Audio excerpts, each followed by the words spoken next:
வைத்தியர் அர்ச்சுனா போன்ற கேவலமான அநாகரிகமாக பேசக்கூடிய ஒருவர் தமிழர்களின் பிரதிநிதியானால் தமிழர்களின் எதிர்காலம் என்னவாகும் என்கின்ற பெரிய ஒரு கேள்வியும் விமர்சனங்களும் தற்பொழுது எழுந்திருக்கின்றன.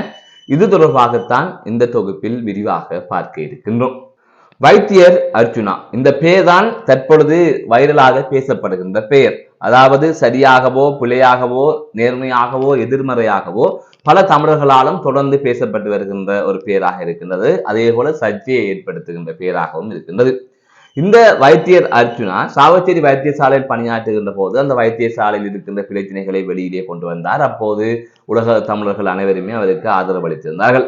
அதன் பின்னராக அவர் தெரிவித்த பல கருத்துக்களில் உண்மை இருந்தாலும் அவர் தெரிவித்த விதம் தொடர்பாக பல்வேறுபட்ட விமர்சனங்கள் முன்வைக்கப்பட்டது. இவ்வாறான சூழ்நிலையைத்தான் அவர் தற்பொழுது, அதாவது எதிர்வருகின்ற 14ஆம் தேதி இடம்பெற இருக்கின்ற நாடாளுமன்ற தேர்தலில் அவர் உட்பட 9 பேர் போட்டியிடுகின்றார்கள். சுயேட்சையாக போட்டியிடுகின்றார்கள். இவர் வைத்தியர் அர்ச்சுனாவை தலைமையாக கொண்டு இவ்வாறு 9 பேர் அந்த கட்சியிலே போட்டியிடுகின்றார்கள். இது அனைவருக்குமே தெரிந்த விடயம்.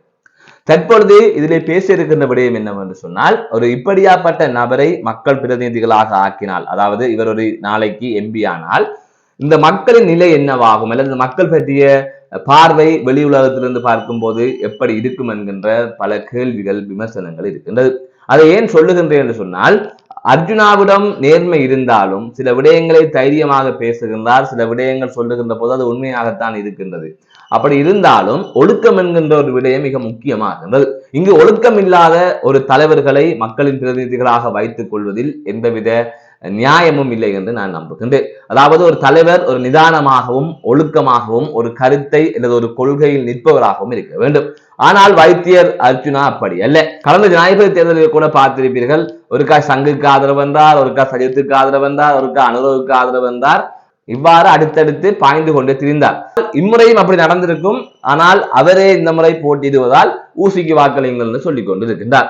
அதனை கடந்து இவரே ஒரு மக்களின் பிரதிநிதியாக வரக்கூடாது என்று நான் சொல்லுகின்றேன் என்று சொன்னால், இவருக்கு ஒரு கொள்கை இல்லை. அதாவது ஒரு விடயத்திற்காக நிற்கின்ற அல்லது ஒருவரை ஆதரிப்பது தொடர்பாக ஒரு சரியாக பரிசீலித்து நிலைப்பாட்டை எடுப்பது, இவ்வாறான எந்த ஒரு கொள்கைகளுமே இல்லை. அந்தன்று வாயில் என்ன வருகிறதோ சொல்லிவிட்டு செல்லுகின்ற ஒரு செயற்பாட்டை தான் அவர் முன்னெடுக்கின்றார். எனவே இப்படியாப்பட்ட ஒருவர் முதலில் சரி வர மாட்டார். அடுத்ததாக தனி மனித ஒழுக்கம் என்பது தேவை. ஒரு பொது வெளியில் பேசுகின்ற போது, ஒரு காணொலியில் பேசுகின்ற போது, அந்த காணொலியை எத்தனை பேர் பார்ப்பார்கள் என்ற சிந்தனை இல்லாமல் அந்த காணொலியில் ஆபாசமாக அநாகரிகமாக பேசுகின்றார். சட்டத்தரணி கௌசல்யா, அதாவது அவருடன் சுயேட்சையில் போட்டியிடுகின்ற வேட்பாளர், அந்த வேட்பாளர் ஒரு முறை தங்க என்பார், மற்றொரு முறை நான் திருமணம் முடிக்க போறேன் என்பார். முள்ளிவாய்க்காலில் இறுதி யுத்தத்தின் போது செயற்பட்ட 2 வைத்தியர்களை 4ஆம் மாடிக்கு அழைத்து சென்றார்கள். அப்போது ஆடைகளை கலைத்து விட்டு சொல்லி அதுக்கு பிறகு ஒரு ஆபாசமான வசனம் சொல்லுகின்றார். தற்பொழுது ஒரு ஆடியோ வெளியாக இருக்கின்றது. ஒரு ஆண் ஒருவருடன் பேசுகின்றார், அதிலே மிகவும் கேவலமாக பேசுகின்றார். ஒரு பெண் கர்ப்பமான தொடர்பாக கேவலமாக பேசுகின்றார். இப்படி எங்கு பார்த்தாலும் கேவலம், அநாகரிகம். இப்படியாப்பட்ட ஒருவனை எப்படி நான் மக்கள் பிரதிநிதியாக ஆக்குவது என்கின்ற ஒரு கேள்வி பொதுவாக யாழ் மக்களிடம் எழும்.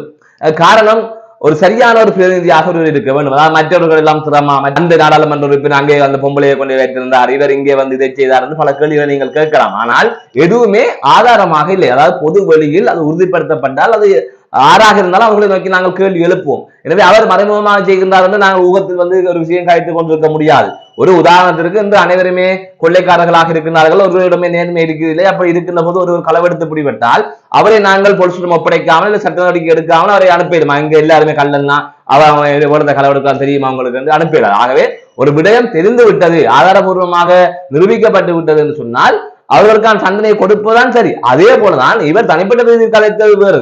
இவ்வாறு பொது வழியில் ஆபாசமாக கலைக்கின்ற போது அவரை நாங்கள் எப்படி தெரிவு செய்வது என்கின்ற கேள்வி இருக்கின்றது. எனவே அது தொடர்பாக சிந்திக்க வேண்டும். இதனை கடந்து உடனே அர்ஜுனாவின் ஆதரவாளர்கள் இருக்கின்றார்கள், அர்ஜுனாவுக்காக யூடியூபில் வீடியோ போடுறவர்கள் இருக்கின்றார்கள். என்ன கழிச்சாலும் யூஎஸ் வந்தால் சரி என்று இப்படியான கேவலம் கண்டவர்களால் தான் அந்த சமூகம் இப்படி போனது. ஆரம்பத்தில் கூட தேவையில்லாமல் அவர் சொல்லுகின்ற சரியான விடயத்தை மட்டும் போட்டு விட்டு இருந்தால் பிரச்சனை இல்லை. அதற்கு பிறகாக அவரை ஹீரோவாக்கி அவரை ஒரு மண்டலம் பாதிக்கப்பட்டவர் ஆக்கியது இந்த யூடியூப் சேனல்கள் தான். இன்று அதில் பலர் எதிராக அடிக்கின்றார்கள். அப்ப ஆரம்பத்திலே அவர் செய்கிற தவறுகளை சுட்டி காட்டி கொண்டு வந்தால் அவர் இந்த நிலைக்கு போயிருக்கவே மாட்டார். ஆனால் இப்பயும் சில பேர் அவருக்கு ஆதரவாக நிற்கின்றார்கள். எனவே அது உங்கள் விருப்பம், என்னவா செய்யுங்கள். உங்களுக்கு சமூக அக்கறை இல்லை என்பதை அது எடுத்து காட்டுகின்றது. ஆனால் இதுல இன்னொரு விடயம் இருக்கு. பலர் அர்ஜுனா பொது வழியில் பேசுகிறார், அவர்கள் அனைவருமே பாதிக்கப்பட்டவர்கள். அதாவது அர்ஜுனா அவங்க தொடர்பாக நேரடியாக குற்றச்சாட்டு வைத்தவர்கள் அல்லது அவர்கள் தங்கி இருக்கின்ற, அதாவது வருமானத்துக்காக தங்கி இருக்கின்ற அரசியல் பிரதிநிதிகள் தொழிலதிபர்களை பேசியதற்காக அவர்கள் எதிர்த்து பேசுவார்கள். ஆனால் நான் சொல்லுகின்ற கருத்து, எனக்கும் வைத்தியர் அர்ஜுனாவுக்கும் இடையில எந்த சண்டையோ பகையோ இல்லை. அதே போல எனக்கு யாரும் முதலாளிமாரும் இல்லை, அவருடனும் அவருக்கு சண்டை இல்லை. ஆகவே எனக்கும் அர்ஜுனாவுக்கும் எந்த பகையோ எந்த பிரச்சனையும் இல்லை. இருந்தாலும் நான் சரியான விடயம் என்கின்ற வகையிலே இதை சொல்லியாக வேண்டும் என்கின்ற விடயத்திலே நான் தெளிவாக இருக்கின்றேன். அது யாரு பிழையாக இருந்தாலும் யாரு சரியாக இருந்தாலும் தனிப்பட்ட நலன்களை அல்லது தனிப்பட்ட பார்வைகளை தாண்டி மக்களின் கருத்துக்களை சொல்ல வருவதாலே இந்த விடயங்களை சொல்லுகின்றேன். எனவே ஒரு தரப்பில் பாதிப்படையாமல் அர்ஜுனாவாக குற்றச்சாட்டு வைக்கின்ற ஒரு ஊடகவியலாளராக நான் தான் இருக்கின்றேன் நினைக்கின்றேன். அந்த வகையில் தான் இதை சொல்லுகிறேன். சொன்னா மற்றவர்கள் சொன்னால் நீங்க உடனே சொல்லி விட்டீர்கள் அவர் அர்ஜுனாவுடன் இருந்தார் பாதிப்படைந்தார். அந்த விமர்சனத்தை என் மீது சொல்ல முடியாது, என்னை நோக்கி சொல்ல முடியாது. அதனால தான் நான் சொல்லுகிறேன், தெளிவாக இருங்கள். உங்கள் வாக்குகள் முக்கியமானது. உங்களை தலைமை தாங்கக்கூடிய ஒரு தகுதியானவராக இருக்க வேண்டும். தகுதி என்பது முதலில் ஒழுக்கமாக இருக்கின்றது. ஒழுக்கம், கொள்கை, ஒரு உறுதியான நிலைப்பாடுகள் இருக்க வேண்டும். எனவே அப்படியாப்பட்டவர்களுக்கு நீங்கள் வாக்களியுங்கள். ஆகவே இதை இன்னொரு பக்கத்தில் திசை திருப்பார்கள், அதாவது அர்ஜுனாவுக்கு எதிராக செய்யப்படுகிற விமர்சனம் என்று நான் இப்பயும் சொல்லுகிறேன். அந்த சுயேட்சை குழுவில் சிறந்த வேட்பாளர்கள் போட்டியிடுகின்றார்கள். அர்ஜுனாவை தவிர்த்து நீங்கள் போடத்தான் வேண்டும் என்று சொன்னால் அந்த மற்றவர்கள் ஏனையவர்களுக்கு போடுங்கள். அர்ஜுனாவை விட்டு ஏனையவர்களுக்கு போடுங்கள். ஒருவேளை யாரும் வெற்றி பெற்றால் கூட வேறொரு வெற்றி பெற்று போகட்டும். அந்த சுயேட்சை குழுவிலே நல்ல வேட்பாளர்கள் எல்லாம் இருக்கிறார்கள். ஆகவே வேற யாருக்கும் போடுங்கள். நான் அந்த ஊசிக்கு போட வேணாம் எல்லாம் சொல்ல, நீங்க ஊசிக்கு போடுங்க, வேற யாருக்காவது போடுங்க. அதுல நீங்க யாருக்கு போட்டாலும் ஓகே தான், இவருக்கு போடணும்னு நான் சொல்ல இல்லை. ஆகவே அர்ஜுனா போன்றவர்கள் தேவையில்லை. அதைத்தான் நான் சொல்லுவேன். மீனவருக்கான சந்திக்கின்றேன். நான் நடராச ஜெயகாந்த்.